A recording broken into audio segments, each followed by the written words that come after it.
بسم اللہ والحمد للہ والصلاة والسلام علی رسول اللہ۔ تاریخ امت مسلمہ، مصنف مولانا محمد اسماعیل ریحان، استاذ تاریخ اسلام، جامعۃ الرشید۔ قسط نمبر 26۔ حارث بن ابی شمر کے نام مراسلہ نبوی۔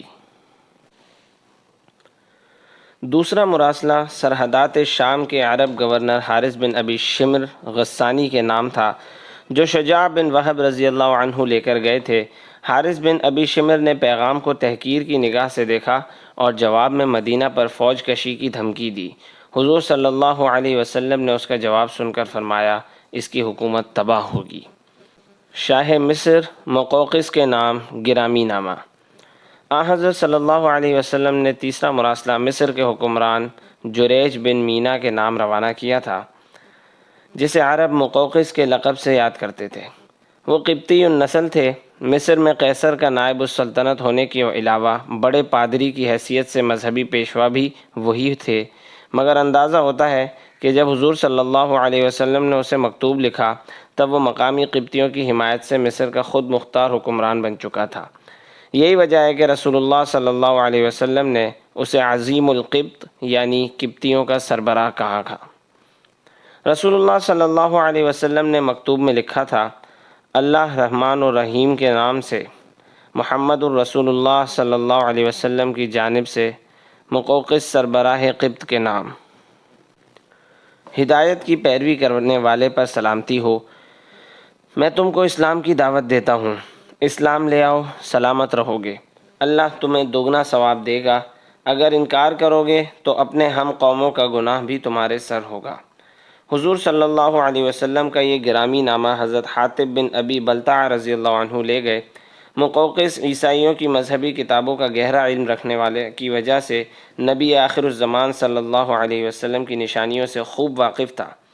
تاہم اس نے آپ صلی اللہ علیہ وسلم کے سفیر کا امتحان لینے کی غرض سے سوال کیا، کیا تم مانتے ہو کہ تمہارے آقا نبی ہیں؟ حاطب رضی اللہ عنہ نے جواب دیا، ہاں بالکل۔ وہ بولا، اگر تمہارے آقا نبی ہیں تو انہیں ان کی قوم نے وطن سے کیسے نکال دیا؟ انہوں نے ان کے خلاف بددعا کیوں نہیں کی؟ حضرت حاطب رضی اللہ عنہ فوراً بولے، کیا تم عیسیٰ علیہ السلام کو اللہ کا رسول نہیں مانتے؟ مقوقس نے کہا، کیوں نہیں؟ حضرت حاطب رضی اللہ عنہ نے کہا، تو پھر تمہارے گمان کے مطابق جب ان کی قوم نے انہیں سولی دینے کی کوشش کی تو انہوں نے قوم کی ہلاکت کی بددعا کیوں نہیں کی؟ مقوقس لاجواب ہو کر بولا، تم دانا آدمی ہو اور ایک دانا شخصیت کے نمائندے ہو۔ اس نے حضور صلی اللہ علیہ وسلم کے گرامی نامے کو چوما اور حضرت حاطب رضی اللہ عنہ کے ہاتھ نبی اکرم صلی اللہ علیہ وسلم کی خدمت میں بطور تحائف ایک عمدہ پوشاک، ایک بہترین خچر اور 2 باندیاں روانہ کی۔ کسریٰ پرویز کے نام مکتوب گرامی۔ چوتھا مکتوب ایران کے بادشاہ کسریٰ پرویز کے نام تھا، جو بڑے رعب و دبدبے کا مالک اور بہت بڑی سلطنت کا مطلق العنان حکمران تھا۔ اس کو حکومت کرتے 38 سال ہونے والے تھے اور اس عرصے میں اس نے ساسانی خاندان کی سطوت و شوکت کو بام عروج پر پہنچا دیا تھا۔ اگر ہرقل اس سے رومیوں کے مقبوضہ علاقے واپس نہ لے لیتا تو ایران دنیا کی واحد عالمی طاقت کی حیثیت حاصل کر لیتا۔ تاہم ہرقل سے شکست کھانے کے باوجود ابھی تک کسریٰ کی سلطنت چین کی سرحدوں سے لے کر جزیرۃ العرب کے مشرقی اور جنوبی علاقوں تک پھیلی ہوئی تھی۔ ادھر یمن بھی تقریباً لگ بھگ نصف صدی سے ایرانی استبداد میں جکڑا ہوا تھا، اس لیے ایرانی حکام عربوں کو اپنا محکوم سمجھتے تھے۔ کسریٰ کے نام مکتوب حضرت عبداللہ بن حذافہ رضی اللہ عنہ لے کر گئے تھے، جس میں تحریر تھا، بسم اللہ الرحمن الرحیم، محمد الرسول اللہ کی طرف سے کسریٰ سربراہ فارس کے نام۔ سلامتی ہو اس پر جو ہدایت کی پیروی کرے، اللہ اور اس کے رسول پر ایمان لائے اور گواہی دے کہ اللہ کے سوا کوئی معبود نہیں، اور اس بات کی کہ میں تمام جہان کے لیے اللہ کا رسول ہوں۔ اللہ نے مجھے اس لیے بھیجا ہے کہ میں ہر زندہ انسان کو خبردار کروں، اسلام لے آؤ، سلامت رہو گے، اگر منہ پھیرو گے تو ملت مجوس کی گمراہی کا وبال تم ہی پر ہوگا۔ کسریٰ پرویز حضور صلی اللہ علیہ وسلم کا مکتوب پڑھ کر چراغ پا ہو گیا اور اسے پرزے پرزے کر دیا۔ ساتھ ہی اس نے یمن میں اپنے گورنر بازان کو تاکیدی حکم بھیجا کہ وہ نبوت کے اس دعوے دار کو گرفتار کر کے اس کے دربار میں روانہ کرے۔ بازان جانتا تھا کہ حضور صلی اللہ علیہ وسلم کس مرتبے کے قائد ہیں، مگر اس کا خیال تھا کہ کسریٰ کے حکم کے آگے دنیا کا کوئی بھی حکمران چوں چراں کی جرأت نہیں کر سکتا۔ اس لیے بازان نے فوری طور پر 2 نمائندے اور 25 سپاہی حضور صلی اللہ علیہ وسلم کی طرف روانہ کر دیے۔ ساتھ ہی حضور صلی اللہ علیہ وسلم کے نام یہ پیغام بھی دیا، اگر آپ خوشی خوشی کسریٰ کے پاس چل پڑیں تو میں آپ کو اپنا سفارتی خط لکھ دوں گا جو کام آئے گا، اور اگر آپ نے انکار کیا تو کسریٰ آپ کی قوم کو ہلاک اور آپ کے ملک کو تباہ و برباد کر دے گا۔ یہ گماشتے تیزی سے سفر کرتے ہوئے مدینہ منورہ پہنچے اور حضور صلی اللہ علیہ وسلم کو اپنی آمد کا مقصد بتا کر بازان کا پیغام سنایا۔ حضور صلی اللہ علیہ وسلم نے فرمایا، اگر یہ نبوت کا دعویٰ میں نے اپنی طرف سے کیا ہوتا تو باز آ جاتا، مگر مجھے تو اللہ تعالیٰ نے اس کام پر لگایا ہے۔ حضور صلی اللہ علیہ وسلم ایرانی قاصدوں کی لمبی لمبی مونچھیں اور منڈی ہوئی داڑھیوں سے اتنی کراہت محسوس کر رہے تھے کہ ان کے چہروں پر نگاہ بھی نہیں ڈال رہے تھے۔